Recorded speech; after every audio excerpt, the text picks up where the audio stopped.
El escritor británico Sir Walter Scott dijo una vez: la venganza es el manjar más sabroso condimentado en el infierno. Y Robert Greene, otro escritor, decía que los hombres son más prestos a devolver un agravio que a devolver un favor. Oigan esto, porque la gratitud es una carga, mientras que la venganza es un placer. La gratitud es una carga, la venganza es un placer. Yo no creo que todo el mundo se atreva a expresar tan abiertamente el deleite que uno siente cuando puede vengarse del que le ha hecho mal. Pero lo cierto es, mis hermanos, que en todos nosotros hay un sentido de justicia que nos mueve a desear intensamente que el mal sea debidamente y proporcionalmente castigado y el bien recompensado. Tal vez sea por eso que la venganza es un tema tan recurrente en el cine. ¿Se han dado cuenta de eso? El individuo que le hacen de todo y uno está esperando ese final. Los productores y directores de película saben que la venganza apela a nuestros instintos más básicos como seres humanos. Yo no sé ustedes, pero cuando uno ve ese tipo de películas y finalmente el malo recibe lo que merece, uno siente un alivio. Hay un sentido de alivio. La venganza es dulce y no engorda, decía Alfred Hitchcock, el director de cine. Pero mis hermanos, eso es totalmente contrario a la enseñanza de las Escrituras, como veremos en el pasaje de la carta de Pablo a los Romanos que vamos a considerar en el día de hoy, que alguien ha llamado el Sermón del Monte del apóstol Pablo, por la similitud con las palabras del Señor en Mateo 5 que Miguel leyó hace un momento. En el capítulo 12, Pablo ha venido hablando de nuestra relación con el Señor primariamente. Dedícate enteramente a Él como un sacrificio vivo. Luego Pablo habla de la relación que los creyentes debemos tener entre sí. Pero a partir del versículo 17 que vamos a estudiar en la mañana de hoy, el apóstol Pablo nos habla de cómo debemos reaccionar para con el mundo allá afuera, sobre todo cuando somos agraviados. Cuando somos agraviados. Vean una vez más, a partir de ahora, Romanos 2, 17 al 21, dice el apóstol Pablo: nunca paguéis a nadie mal por mal, respetad lo bueno delante de todos los hombres. Si es posible, en cuanto dependa de vosotros, estad en paz con todos los hombres. Amados, nunca os venguéis vosotros mismos, sino dad lugar a la ira de Dios, porque escrito está: mía es la venganza, yo pagaré, dice el Señor. Pero si tu enemigo tiene hambre, dale de comer. Y si tiene sed, dale de beber. Porque haciendo esto, carbones encendidos amontonarás sobre su cabeza. No seas vencido por el mal, sino vence con el bien el mal. Este pasaje es como una especie de comentario ampliado de parte de Pablo de las palabras del Señor en Mateo capítulo 5. Amad a vuestros enemigos, bendecid a los que os maldicen, haced bien a los que os aborrecen y orad por los que os ultrajan y os persiguen. Ambos pasajes, Mateo 5, Romanos 12, presuponen que tendremos enemigos. Ambos pasajes presuponen que seremos aborrecidos, que seremos ultrajados de un modo u otro. Mis hermanos, nos van a maldecir, dice el Señor, seremos ultrajados y perseguidos. Y lo mismo vemos en este pasaje de Romanos 12, vean el versículo 14: bendecid a los que os persiguen, bendecid y no maldigáis. Versículo 17: nunca paguéis a nadie mal por mal. Es por eso que Pedro nos dice en su primera carta que no debemos sorprendernos cuando estemos en medio del fuego de la prueba, como si alguna cosa extraña os estuviera aconteciendo. ¿Por qué te extrañas? ¿Por qué te sorprendes? Antes bien, en la medida en que compartís los padecimientos de Cristo, regocijaos, para que también en la revelación de su gloria os regocijéis con gran alegría. Si sois vituperados en el nombre de Cristo, por el nombre de Cristo, dichosos sois, pues el Espíritu de gloria y de Dios reposa sobre vosotros. Esa es una marca de que somos cristianos. El mundo aborrece a Jesús, y por esa misma razón aborrece a todos los que se le parecen. Si tú eres un seguidor de Cristo y estás siendo transformado de gloria en gloria en la misma imagen, no puedes esperar otra cosa. La gama de maltrato que recibe un cristiano puede ser muy amplia. Muy amplia, va desde el insulto, el aislamiento, la pérdida de privilegios. Hay hermanos que han perdido su trabajo o que no son promovidos porque son cristianos, porque el jefe no los aguanta porque son cristianos. El maltrato psicológico, pero llega hasta la persecución y el martirio en algunos casos. Mis hermanos, ¿cómo debe reaccionar un cristiano ante tanta hostilidad? ¿Cómo debemos reaccionar? Bueno, yo creo que podemos resumir, englobar todo lo que Pablo dice en Romanos 12, 17 al 21 en dos exhortaciones. Dos exhortaciones. La primera es: nunca debemos devolver mal por mal. Nunca, bajo ninguna circunstancia. Versículo 14: bendecid a los que os persiguen, bendecid y no maldigáis. Versículo 17: nunca paguéis a nadie mal por mal. Versículo 19: amados, nunca os venguéis vosotros mismos. Y llama la atención que esta es la única vez en toda la carta de Romanos en la que Pablo se refiere a sus lectores como amados. La única vez.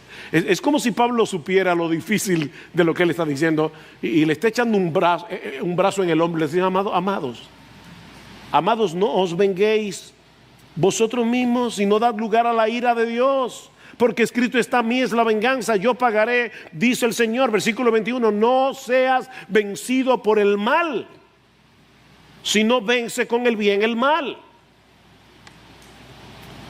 Mis hermanos, esto es completamente contrario a la inclinación natural del corazón humano. Todos nosotros fuimos hechos a la imagen de Dios, ¿no es así? Y Dios es justo, así que en todos nosotros, por ser hechos a la imagen de Dios, hay un sentido de justicia que nos dice que el mal debe ser castigado y el bien debe ser recompensado. El problema es que también somos orgullosos, somos egoístas por naturaleza. Nosotros creemos que somos el centro del universo, de manera que en medio del maltrato, y no importa qué tipo de maltrato sea, lo legítimo, somos creados a la imagen de Dios, se mezcla con nuestro pecado. Y eso genera en nosotros el deseo de devolver mal por mal. En lo profundo de nuestro ser sentimos que ese mal que se ha hecho contra nosotros no debe ser ignorado, no debe ser tomado a la ligera. Pero Pablo nos dice en este pasaje que nunca debemos devolver mal por mal. Bajo ninguna circunstancia debemos tomar la justicia en nuestras manos. Primera Tesalonicenses 5:13. Mirad que ninguno devuelva a otro mal por mal. Otra vez, sino procurad lo bueno los unos para con los otros y para con todos. Ninguno devuelva a otro mal por mal. Y miren, mis hermanos, no hay que ser un teólogo, no hay que saber leer el Nuevo Testamento en griego, en el idioma original que se escribió el Nuevo Testamento para entender estas palabras. Pastor, ¿qué significa nunca? Significa nunca. Nunca debemos devolver mal por mal. Y debo aclarar que así como la hostilidad puede manifestarse de muchas maneras, como vimos ya, la retaliación también tiene una gama muy amplia de manifestaciones. Nosotros somos muy creativos devolviendo mal por mal. Desde el insulto, la ironía, los silencios incómodos, las miradas asesinas, la mueca de desprecio, el chisme y la murmuración, hasta reacciones físicas como golpear a una persona o desear en lo más profundo de nuestro corazón que reciba algún daño de algún tipo,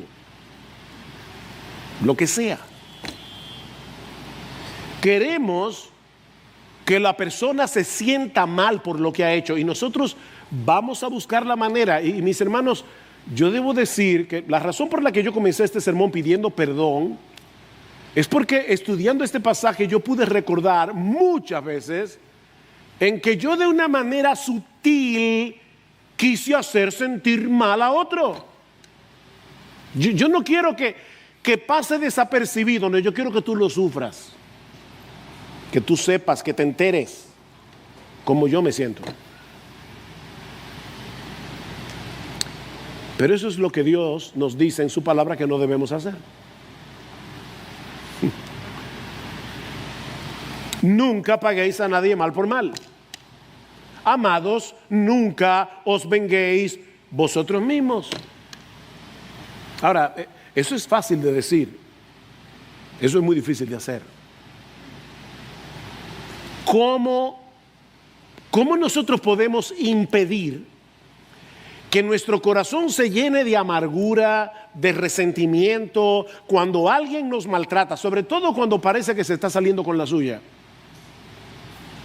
¿Cómo uno lidia con eso? Bueno, en primer lugar, mi hermano, recuerda el Evangelio.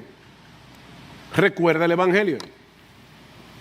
Alguien me escribió anoche, me dice, leí el pasaje de Romanos 2, 12, 17 al 21 y no veo cómo se conecta con el Evangelio. Y yo le respondí, ya verás. Ya verás.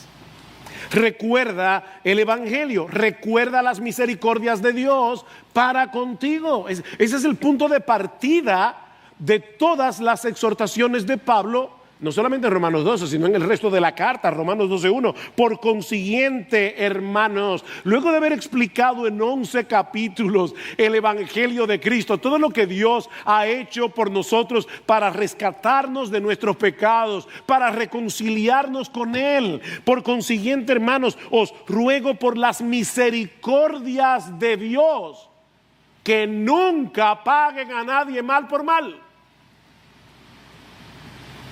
Recuerda las misericordias de Dios. Mi hermano, nunca existirá un ser humano que peque contra ti más de lo que tú has pecado contra Dios. Nunca. Y Él decidió amarte. Él decidió tener misericordia de ti. Cuando éramos impíos, pecadores y enemigos, dice Romanos 5, 6 al 8. Impíos, pecadores y enemigos, y aún así Dios nos amó. Él decidió amarnos. al punto de dar la vida de su hijo por la nuestra. ¿De verdad hay alguna ofensa que tú no puedes pasar por alto? De verdad, piénsalo bien.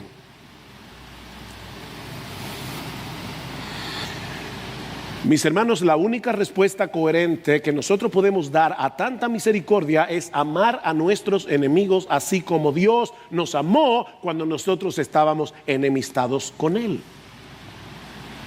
Es la única respuesta coherente al Evangelio.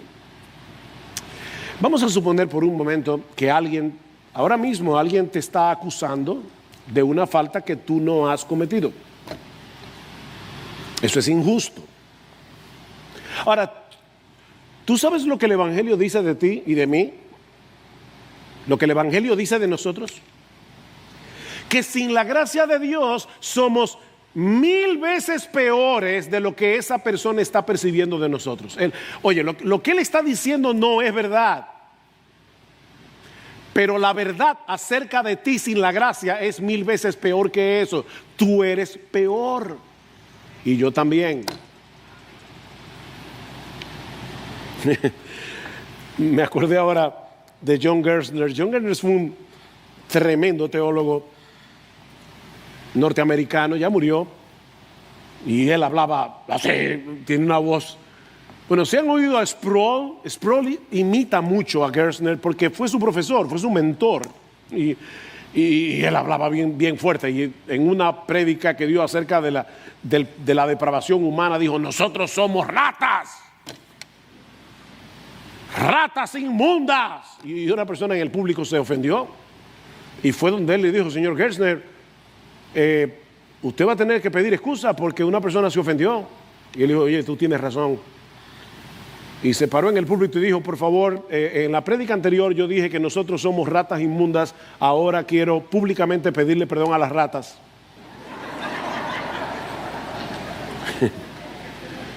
Porque miren, el hombre es más dañino, el hombre en su pecado es más dañino.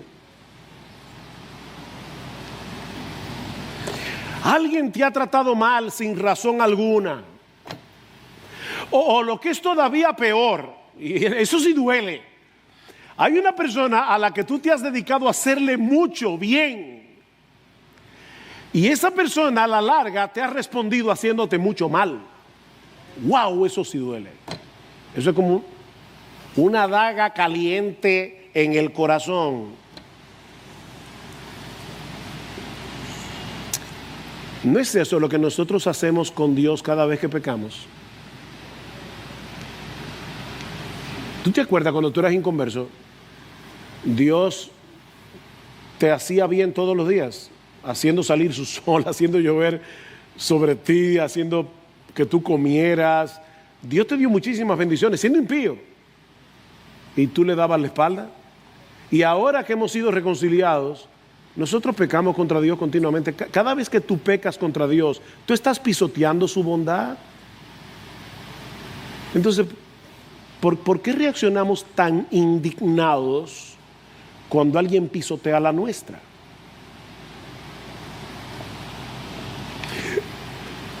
Mira, si Dios y los hombres nos dieran lo que realmente nosotros merecemos por lo que sí hacemos mal, nuestra vida sería un infierno aquí y un infierno allá por toda la eternidad. Eso es lo que nosotros merecemos. Así que, mi hermano, recuerda el Evangelio. Recuerda el Evangelio. Eso es lo que vamos a recordar hoy. Empapa tu mente cada día con las misericordias de Dios. Pero Pablo nos dice también que debemos descansar en la justicia de Dios. Vean una vez más el versículo 19. Amados, nunca os venguéis vosotros mismos, sino dad lugar, déjale lugar a la ira de Dios, porque escrito está: mía es la venganza, yo pagaré, dice el Señor. Noten algo importante, hermanos, la venganza no es mala en sí misma. La venganza no es mala, no es necesariamente pecaminosa. De hecho, no deja de ser interesante notar que todas las instituciones que Dios creó para el buen orden de la sociedad, a todas Dios les dio cierta responsabilidad de castigar el pecado de alguna forma. A los padres con la disciplina paterna en el hogar, en la iglesia la excomunión de aquel que peca y no se arrepiente, en el Estado la espada, como veremos el próximo domingo si el Señor lo permite. Lo que Dios prohíbe en su palabra es que nosotros tomemos la justicia en nuestras propias manos. Esa es la prohibición. Porque Él mismo se encargará de vengar el pecado. Cuando nosotros tomamos venganza por nosotros mismos, estamos sustituyendo la ira de Dios por la nuestra y por lo tanto no estamos dejando lugar a la ira de Dios. Estamos robando algo que no nos pertenece. Mía es la venganza. Eso me pertenece a mí, no a ti. Cuando damos rienda suelta a nuestra amargura, a nuestro resentimiento, y yo repito, mis hermanos, eso no siempre se manifiesta con un trompón o pegándole un balazo a una persona. Eso se manifiesta de muchísimas maneras. De muchísimas maneras.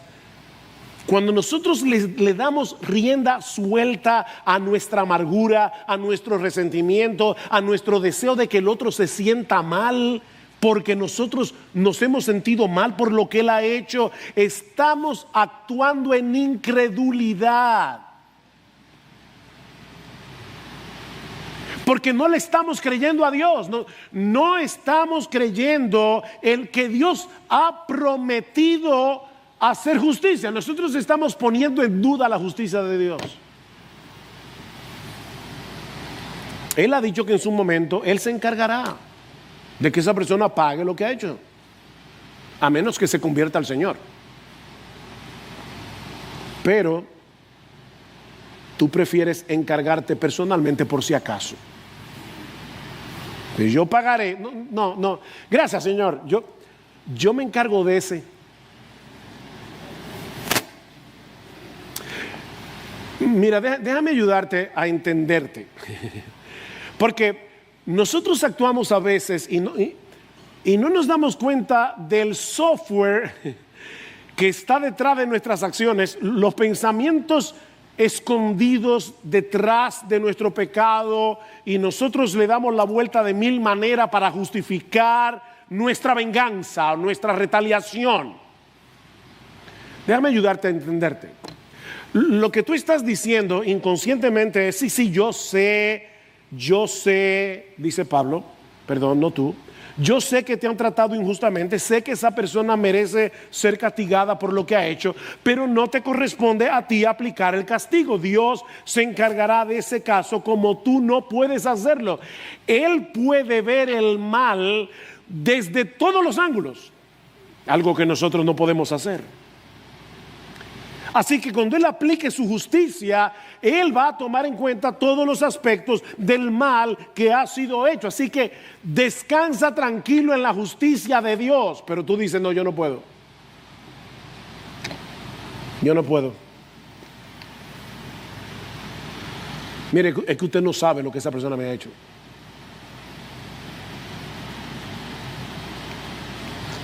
Mira, déjame poner delante de ti la persona del Señor Jesucristo. Porque nunca ha habido nadie, ni lo habrá, que haya sido tratado tan injustamente como nuestro Señor Jesucristo. Él era sin pecado. Sin pecado. Y Él dedicó toda su vida activamente a hacer el bien, al punto de dar su vida por pecadores que no lo merecían, en la cruz del Calvario. Si alguien tenía derecho a sentirse amargado, decepcionado, injuriado, todo lo que ustedes pongan ahí, desilusionado, deseoso de tomar venganza, era Jesús.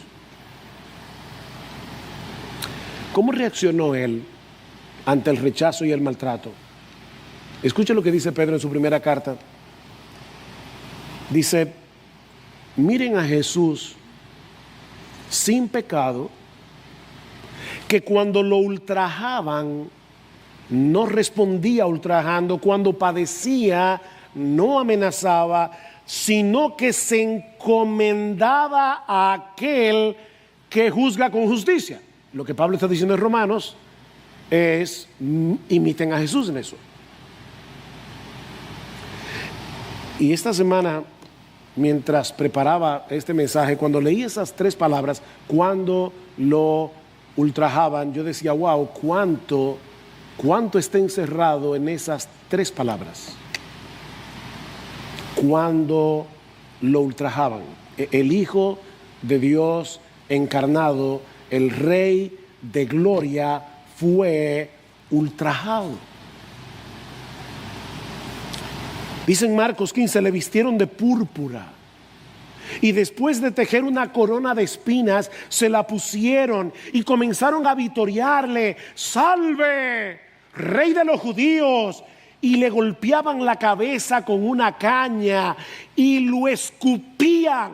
Dice en Isaías que él no quitó su rostro de esputos, o sea, él puso su cara para llevar tu vergüenza y la mía, y la saliva le corría por la cara al Rey de Gloria, y poniéndose de rodillas le hacían reverencia, y después de haberse burlado de él, le quitaron la púrpura, le pusieron sus ropas y le sacaron para crucificarle. Wow. Él habría podido pedirle al Padre, como le dijo el Señor a Pedro, ¿recuerdan en Mateo? Él podía pedirle al Padre 12 legiones de ángeles que vinieran en su auxilio, pero no lo hizo.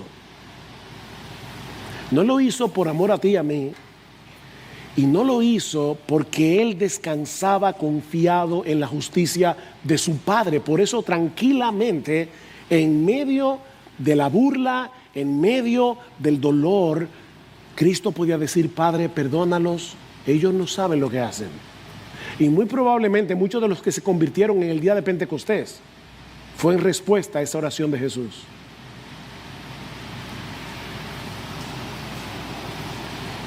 Cristo conquistó la amargura y el deseo de venganza, encomendando su causa al que juzga justamente. Pero alguien puede decir, pastor, eso era Cristo. No, escucha lo que Pedro dice inmediatamente antes de ese texto.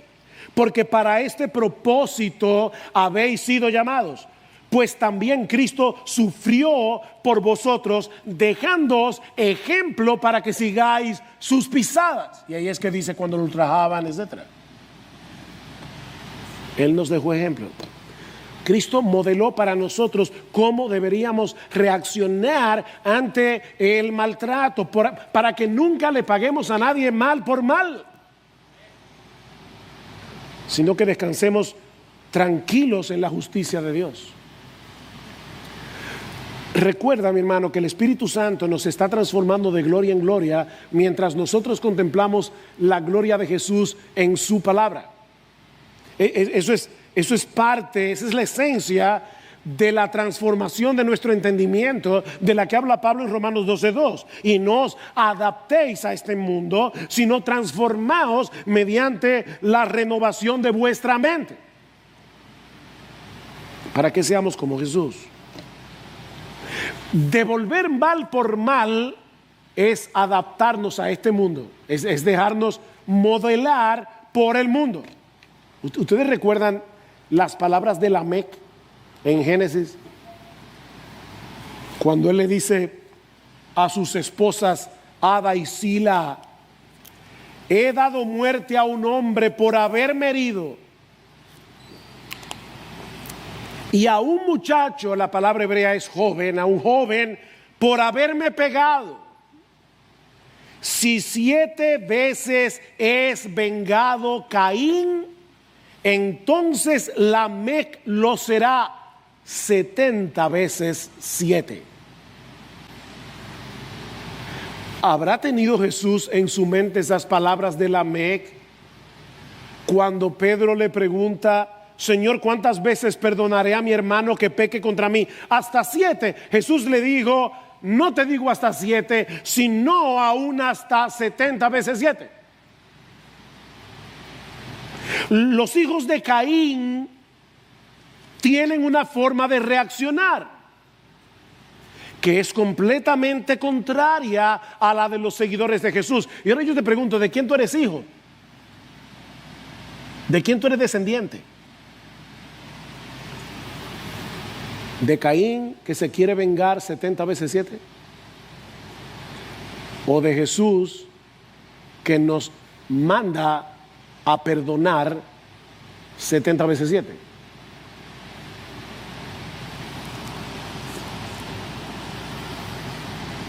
El 22 de enero del año 1999, el misionero australiano Graham Staines y sus 2 hijos de 10 y 6 años, Philip y Timothy, fueron atrapados en su vehículo por una turba de hindúes radicales. Y yo no voy a contar los detalles, pero fueron asesinados cruelmente. Graham Staines había dedicado 34 años de su vida para servirle a la gente de la India. Y los últimos 15 había dirigido un leprosario en la ciudad de Baripada, en el estado de Orissa, en la India.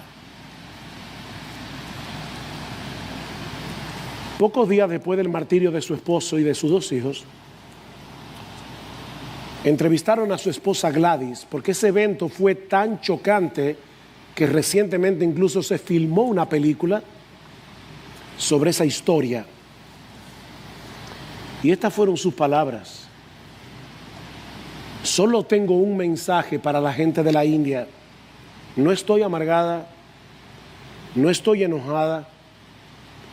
Más bien tengo un gran deseo que cada ciudadano de este país establezca una relación personal con Jesucristo.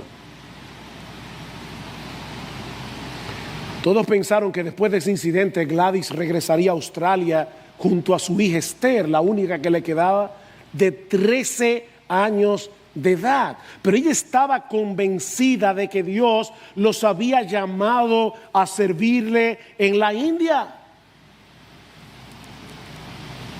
Y cuando le preguntaron si regresaba a Australia, le dijo: no, mi esposo y nuestros hijos han sacrificado sus vidas por esta nación. La India es mi hogar.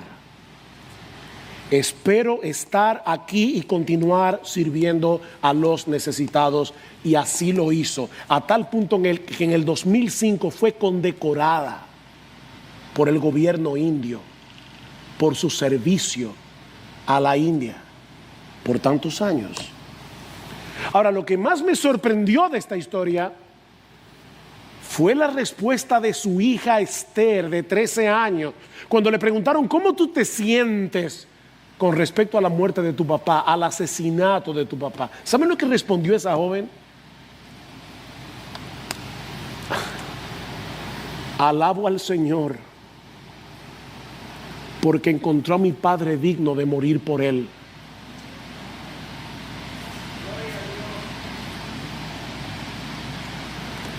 Miren, hermanos, eso es entender las misericordias de Dios.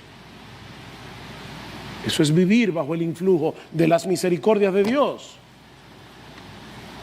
Nunca devuelvas mal por mal, nunca devuelvas golpe por golpe, nunca devuelvas insulto por insulto. No tomes en tus manos la justicia. ¿Te parece duro? Bueno, déjame decirte que Pablo no ha terminado, porque eso no es suficiente, no para un cristiano. si somos coherentes con el Evangelio, debemos ir más lejos y ser proactivos en hacerle bien al que nos hace mal. Versículo 14. Bendecid a los que os persiguen. Bendecid y no maldigáis. Versículo 17. Nunca paguéis a nadie mal por mal. Respetad, la palabra ahí es procuren, persigan lo bueno a los ojos de todos los hombres. Eso es lo que dice el texto literalmente. Procuren lo bueno a los ojos de todos los hombres, aún de aquellos que les hacen mal. Y recuerden que lo bueno está enmarcado en la santa y perfecta voluntad de Dios, dice Pablo en Romanos 12:2. O sea, procuren la voluntad de Dios para el que te hace mal. Versículo 18. Si es posible, en cuanto dependa de vosotros, estad en paz con todos los hombres. Versículo 20. Pero si tu enemigo tiene hambre, ¡ja! Eso es lo que yo quería. ¡Que se muera! No, dale de comer. Si tuvieres sed, dale de beber. Porque haciendo esto, carbones encendidos amontonarás sobre su cabeza. Esto sí que es contraintuitivo. Mis hermanos, lo que Pablo nos está diciendo aquí es totalmente contrario a la inclinación natural del corazón humano. Pero ¿saben qué? La vida cristiana es sobrenatural. Porque nosotros hemos nacido de nuevo al haber sido regenerados por el Espíritu Santo, como predicó Salvador recientemente en Juan capítulo 3. Y el Espíritu de Dios no solamente nos regenera, sino que viene a morar en nosotros para trabajar desde dentro, dándonos los recursos de su gracia para que nosotros podamos reaccionar como Jesús. Así que en vez de pagar mal por mal, debemos ser intencionales en hacerle bien al que nos maltrata. Comenzando por el hecho de orar por él para que se convierta y sea perdonado. Porque mira, a final de cuentas, el pecado que esa persona ha cometido contra ti, primariamente ha sido contra Dios, no contra ti. Entonces, órale a Dios que tenga misericordia de esa persona. Yo me acuerdo hace unos años, estaba hablando con unos cubanos que habían salido de Cuba y ustedes saben, hermanos, que nosotros hemos ido a Cuba un montón de veces. Yo entiendo la situación que se vive en Cuba, pero hablando con estos hermanos, Fidel Castro todavía estaba vivo y yo me acuerdo que a mí se me ocurrió la brillante idea de decirle, bueno, pero debemos orar a ver si el Señor tiene misericordia y Fidel Castro se convierte. ¡No!, me dijeron. O sea, y encima de eso lo vamos a tener en el cielo. Sí. Óyeme, fue una reacción que le salió del alma. No, que se convierta, no.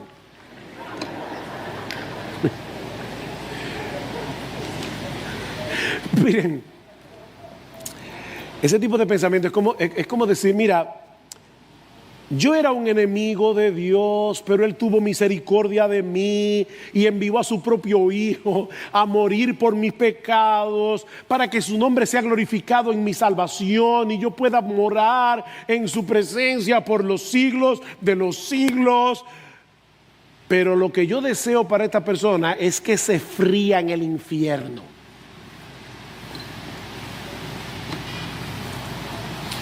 Emma, mira, yo creo que ni el infierno es suficiente para lo que esa persona me ha hecho. Así que si fuera por mí, lo escupiría en la cara, le daría un trompón o desearía que otro se lo diera.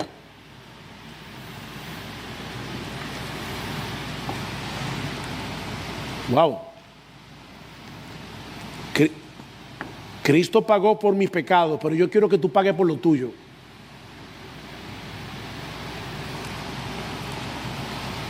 Por supuesto, yo sé que difícilmente una persona que profesa la fe lo va a decir con esas palabras. Pero mira, eso es lo que implica tu deseo de retaliación. Cristo murió en la cruz por pecadores como tú y como yo. Eso es lo que nosotros hemos venido a recordar en el día de hoy al celebrar la cena del Señor. Pero tú no deseas que el pecado de esa persona sea redimido en la cruz, como si el precio que Cristo pagó con su sufrimiento no sea suficiente. No, yo quiero añadirle al sufrimiento de Cristo que esa persona también sufra por lo que me ha hecho. O sea que el sufrimiento de Jesús no es suficiente para ti. Miren, yo creo que es por eso que la Biblia nos advierte que una persona que es dominada por la falta de perdón, oigan lo que estoy diciendo, las palabras, porque todos tenemos una lucha para perdonar, pero una persona que sea dominada por su falta de perdón, que no esté mortificando ese deseo de devolver mal por mal, no ha entendido el Evangelio. Esa es la parábola de los dos deudores. ¿Recuerdan? El hombre que ve a uno de sus deudores que debía millones y el deudor, el individuo al que él le debe, se lo perdona. Y él sale de la casa, le acaban de perdonar millones y se encuentra con otro que le debe 100 pesos. Y le ruega. Y le dice, no, págame lo que tú me debes. Y cuando el otro se entera, dice, mira, enciérrenlo en la cárcel hasta que pague hasta el último centavo de lo que me debe. ¿Tú sabes lo que eso significa? Que una persona que es dominada por su falta de perdón va camino al infierno, aunque sea miembro de una iglesia evangélica. No es cristiano. No es cristiano. Una persona dominada por el resentimiento, por su deseo de retaliación, va camino al infierno. No es cristiano. Y yo no puedo endulzarte la píldora, porque esa no es mi función.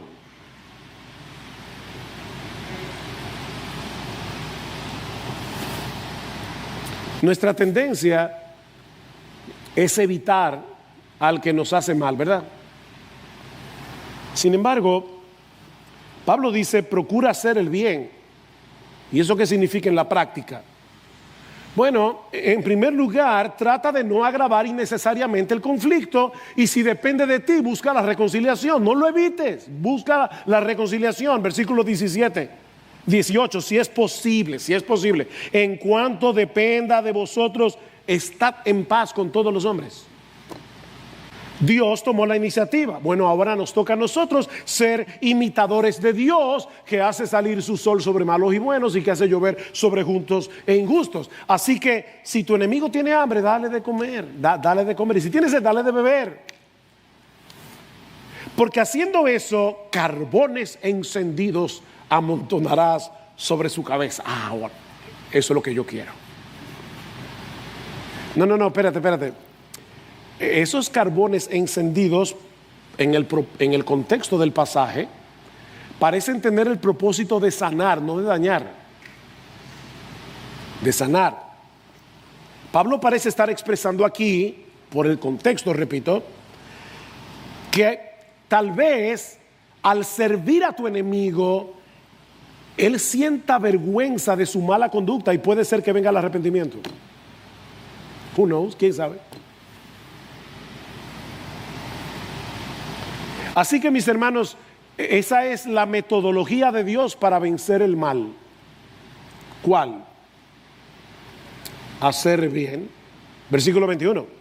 No seas vencido por el mal, sino vence con el bien el mal. La palabra que se traduce aquí como vencer es un término militar que significa dominar. Lo que Pablo nos está diciendo aquí es que tan pronto tú decides hacerle daño al que te ha hecho mal, ya tú perdiste la batalla contra el mal. No seas vencido. No te dejes dominar. Pero si decidimos hacerle bien al que nos hace mal, nuestra bondad se convierte en una especie de dique de contención para que el mal no se siga propagando. Vence con el bien el mal. El mal es vencido cuando el agraviado decide apagar ese fuego de maldad haciéndole bien al que le ha hecho mal.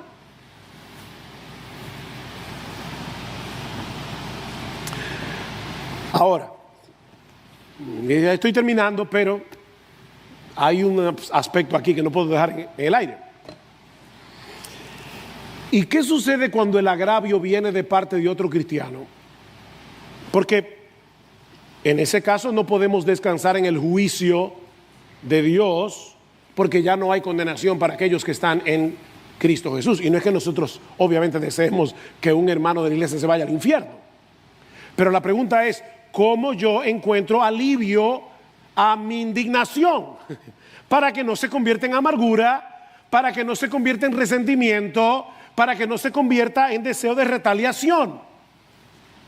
De hecho, muchas veces cuando es un cristiano el que nos hace mal, nos duele más. O que tú crees que te ha hecho mal, porque muchas veces nosotros malinterpretamos el bien que otros nos hacen. Yo no sé cuánta gente en la iglesia a veces se siente que lo han herido porque lo han amonestado. Entonces, en ese caso, tú crees que te hicieron mal cuando en realidad te están haciendo un bien, pero a ti no te gusta el bien que te están haciendo. Ese es el problema. Y tú te sientes agraviado. Y te duele más porque tú dices, yo lo hubiera esperado de alguien de afuera, pero no de adentro. ¿Cómo yo lidio con eso?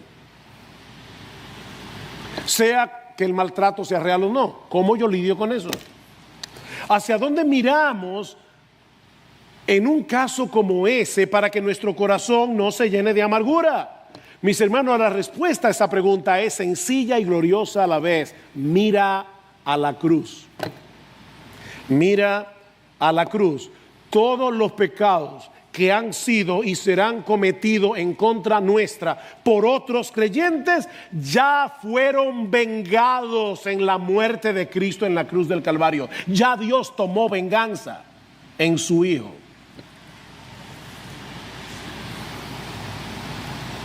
Nunca podríamos hacer que un hermano en la fe sufra por algo que nos ha hecho más de lo que Cristo sufrió en la cruz por ese pecado que el hermano cometió contra mí.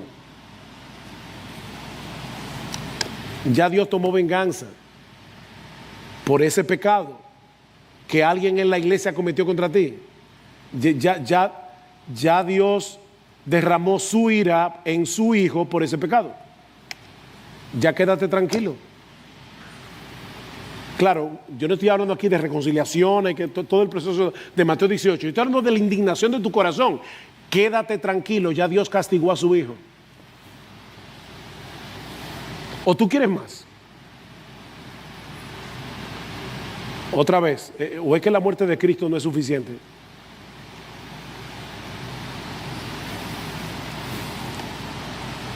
Mi hermano, con los ojos de la fe, debemos mirar a Cristo recibiendo en su propio cuerpo y en su propia alma todo el dolor del castigo que ese hermano merece por el pecado que ha cometido contra ti, cualquiera que sea. Ese es el remedio bíblico para la amargura y el resentimiento. Así que, mis hermanos, el cristiano no tiene opción. No tiene otra opción que quitarse de encima, como dice Pablo en Efesios 4:31, toda amargura, enojo, ira, griterías, maledicencias, así como toda malicia. Sed más bien amables unos con otros, misericordiosos, perdonándoos unos a otros, así como también Dios os perdonó en Cristo. Efesios 5, sed pues imitadores de Dios como hijos amados y andad en amor, así como también Cristo nos amó y se dio a sí mismo por nosotros. Andad en amor. Wow, nuestro amor debe ser evidente en nuestro andar. Dejamos una estela de amor. Andad en amor. aún con aquellos que nos hacen mal, sean creyentes o no. Y ahora que vamos a participar de la cena del Señor, mi hermano, medita con gratitud en el hecho de que Cristo recibió todo el peso de la ira de Dios por nuestros pecados. Ya no hay condenación para aquellos que estamos en Cristo Jesús. Gloria al Señor. Ya no hay condenación. La cruz es el hoyo negro que absorbe por completo la ira que tú y yo merecíamos por nuestros pecados. Cristo la absorbió y pagó por eso. Medita en eso en esta mañana. Mientras tienes en tus manos el pan que simboliza su cuerpo y el fruto de la vid que simboliza su sangre. Pero mi hermano, este es también un buen momento para examinar tu corazón. Examinemos nuestros corazones y pidamos perdón al Señor. Si hemos estado albergando amargura, si hemos estado albergando resentimiento contra otros por el mal que nosotros percibimos que nos han hecho, sea real o no. Si en alguna manera hemos estado devolviendo mal por mal o hemos estado amamantando la idea de devolver mal por mal. Porque a veces uno recrea en su mente una conversación que tuvo difícil y uno dice, yo sí fui idiota, porque yo debí haberle dicho. O sea, tú estás amamantando esa idea, tú estás encariñado con tu amargura. ¿Y qué dice Pablo? Quítate eso de encima. Obviamente sabemos que no podemos sin la obra de su Espíritu en nosotros, pero su Espíritu mora en ti y en mí si somos cristianos. Su gracia es mayor, ¿recuerden? Su gracia es mayor. Cuando tengas en tus manos esos elementos que simbolizan el cuerpo partido de Cristo y la sangre que Él derramó por nuestros pecados, oh mi hermano, pídele que te ayude a ser coherente con tu profesión de fe. Pídeselo al Señor. De modo que podamos andar en amor como hijos amados, procurando el bien de todos, aún de aquellos que nos hacen mal. Y si tú estás aquí sin Cristo en esta mañana, yo te ruego que no tomes esta enseñanza a la ligera.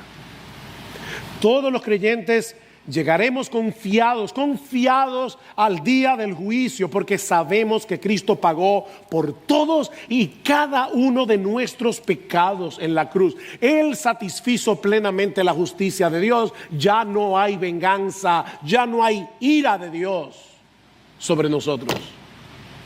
Cristo la absorbió. Pero ¿qué de ti? ¿Qué de ti? ¿Recibirás el pago en persona por haber rechazado hasta el último día de tu vida el don de la gracia en Cristo que Dios nos ofrece en el Evangelio? Ven a Cristo, mi amigo, y ven ahora. Levanta tu bandera blanca de rendición, arrepiéntete de tus pecados y confía únicamente en la obra redentora de Cristo, porque sabes que todo pecado será debidamente castigado. O lo pagas tú en el infierno por los siglos de los siglos, o confías por la fe en Jesús para que ese pecado sea pagado en Él. No hay opción. Venid ahora y razonemos, dice el Señor en Isaías 1:18, aunque vuestros pecados sean como la grana, como la nieve serán emblanquecidos. Wow. Aunque sean rojos como el carmesí, vendrán a ser como blanca lana.